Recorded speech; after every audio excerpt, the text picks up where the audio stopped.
Uma fronteira que foi alvo de muitas brigas e guerras nos tempos coloniais e que tem até hoje, pelo menos em tese, duas áreas em disputa, mas que apesar disso é uma das fronteiras mais pacíficas do Brasil, em que há mais integração entre o Brasil e a população do outro lado. Eu estou falando da fronteira Brasil-Uruguai. Eu sou o Olavo Soares, esse aqui é o canal Exclave e no vídeo de hoje a gente vai fazer um raio-x da fronteira Brasil-Uruguai.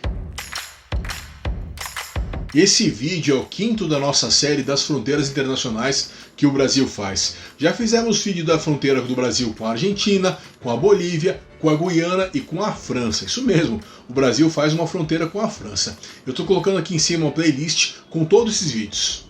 E esse vídeo da fronteira do Brasil com o Uruguai ele vai seguir o molde que a gente adotou em outros vídeos, que é o de dividir a abordagem em três aspectos: o físico, o político e o histórico. Vamos começar então pela parte física. A fronteira do Brasil com o Uruguai tem 1.068 quilômetros de extensão. Para os padrões brasileiros, é uma fronteira pequena. É a terceira menor fronteira internacional que o Brasil tem.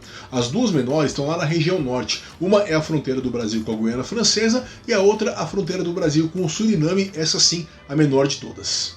A fronteira começa, ou acaba, dependendo aí do seu ponto de vista, na confluência dos rios Uruguai e Quaraí, isso no extremo oeste do Rio Grande do Sul, e ela vai até onde o Arroio Chuí desemboca no Oceano Atlântico. No meio do caminho, a fronteira passa pelo Rio Jaguarão e pelo Arroio São Luís. Um ponto interessante também da fronteira é a passagem dela pela Lagoa Mirim, que é um grande corpo de água que o Brasil divide com o Uruguai.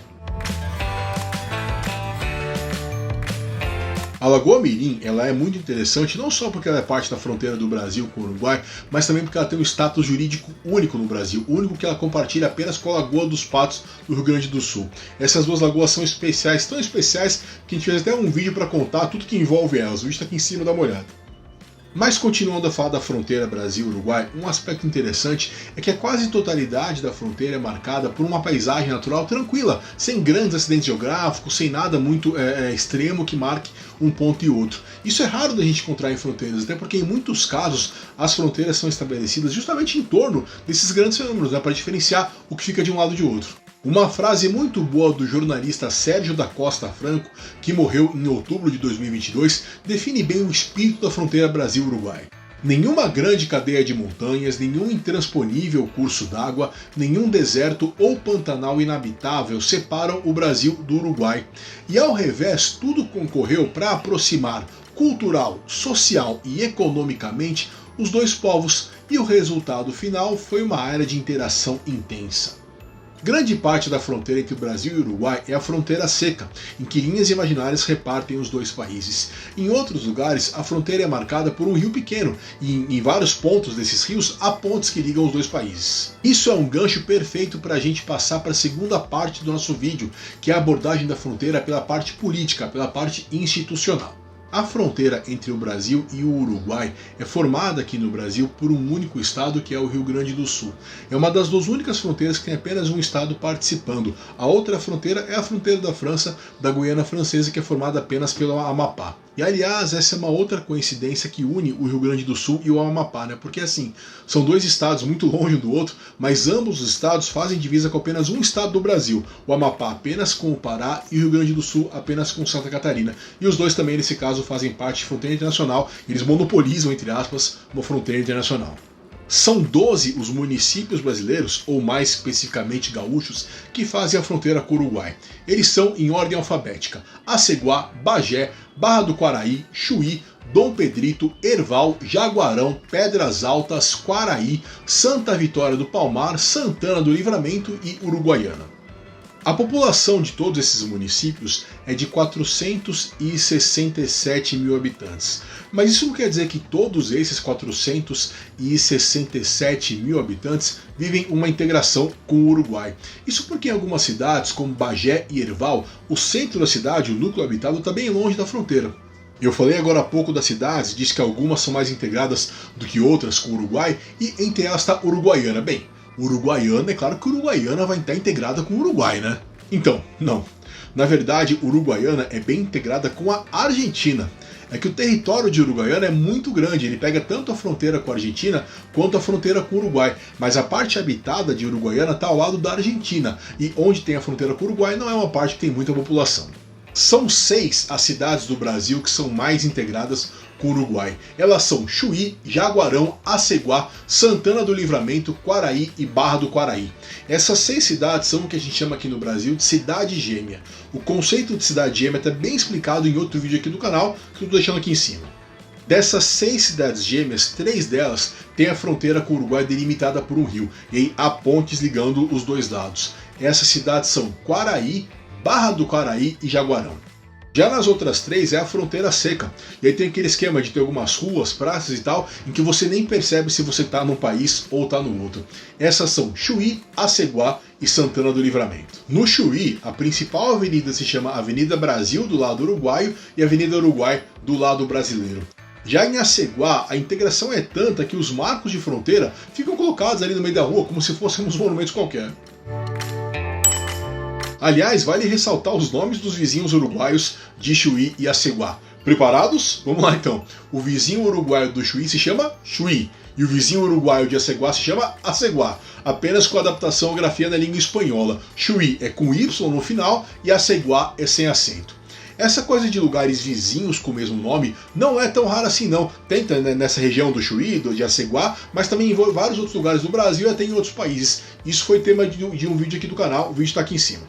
Mas voltando a falar de fronteira, em Santana do Livramento, o marco da fronteira é a bela Praça Internacional. Uma praça em que você atravessa para ir de um país para o outro. Vamos conferir umas imagens da praça.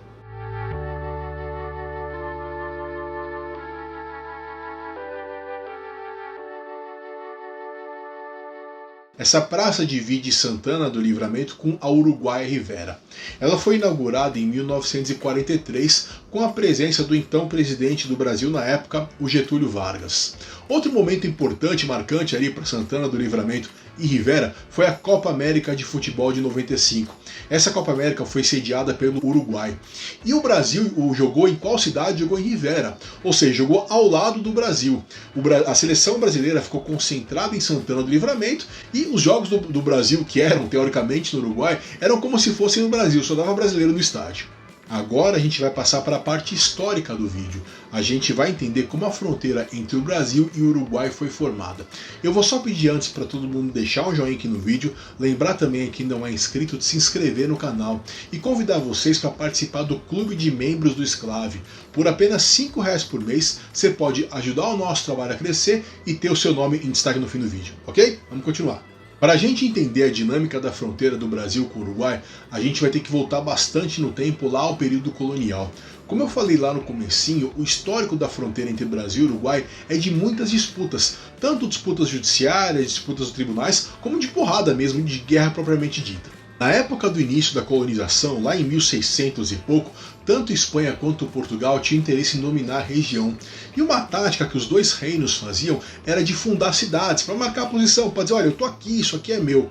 A cidade brasileira do Chuí, o povoado que deu origem à cidade do Chuí, foi fundado nesse espírito. Acho que todo mundo aí conhece a história da província Cisplatina, que foi quando o Uruguai fez parte do Brasil. Isso é verdade, aconteceu mesmo, mas foi por um período bem curto de tempo entre 1821 e 1828. Antes disso, a Cisplatina era uma colônia espanhola, e depois disso, depois da Guerra Cisplatina, que foi vencida pelos uruguaios, se tornou um país independente como está até hoje. Não muito tempo depois daquilo, em 1851, o Brasil e o Uruguai assinaram seu primeiro tratado sobre a fronteira. A partir de 1853 foram instalados os marcos para delimitar a fronteira, para dizer aquelas pedronas no meio do chão, sabe? Para falar, olha, de lado de cá é um país, do lado de cá é outro país. Que a gente viu agora há pouco no caso de Aceguá, né?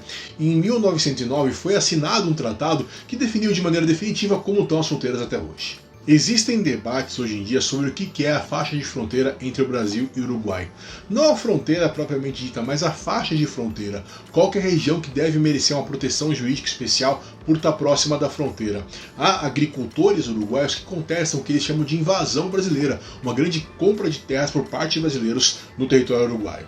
E vocês lembram que eu falei no comecinho do vídeo que há hoje em dia disputas entre Brasil e Uruguai? Quando a gente passa no Google Maps pela fronteira Brasil-Uruguai, quando a gente passa o mouse e vai olhando, né, a fronteira, a gente repara que tem dois lugares da fronteira que estão tracejados. Isso é o sinal, é o indicativo do Google Maps para dizer, olha, esse lugar aí tem disputa, tem treta. Vamos conferir então isso. É essa região aqui, que fica mais ou menos perto de Santana do Livramento. E outra é essa ilha pequena, na região de Barra do Quaraí, que ironicamente se chama Ilha Brasileira. Aquela região perto de Santana do Livramento se chama Rincão Artigas. Para o Brasil a fronteira é assim, e para o Uruguai a fronteira é assim. O fato é que, na prática, a região pertence ao Brasil porque há ali uma comunidade, um povoado, chamada Vila Tomás Albornoz, que é habitada por brasileiros, administrada pelo Brasil e foi fundada em 1985. O caso da Ilha Brasileira é um pouco parecido porque a discussão se dá em torno de onde a fronteira deve passar. Se é por aqui ou se é por aqui, se o rio da fronteira é esse aqui, se o curso é esse aqui ou se é esse aqui.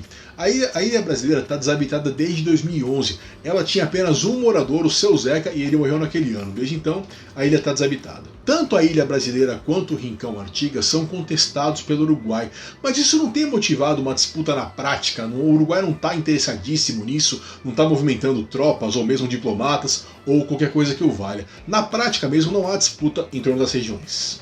Vamos olhar de novo a Ilha Brasileira para destacar uma coisa. Eu estou falando que ela faz parte da disputa entre o Brasil e o Uruguai, mas a Ilha Brasileira tem vista para outro país também, para a Argentina. A Ilha Brasileira fica no ponto da tríplice fronteira entre o Brasil, o Uruguai e a Argentina. Então imagina, se você está lá, você pode sentar lá e olhar ao mesmo tempo para 3 países. Sabe que aqui no Brasil tem algumas cidades, alguns municípios que fazem divisa ao mesmo tempo com 3 estados. Então imagina, você está no município, você pode sair para 3 estados diferentes de uma vez só, saindo apenas do seu próprio município. Isso foi tema de um vídeo especial aqui do canal que eu estou pondo aqui ao lado. Obrigado e até mais.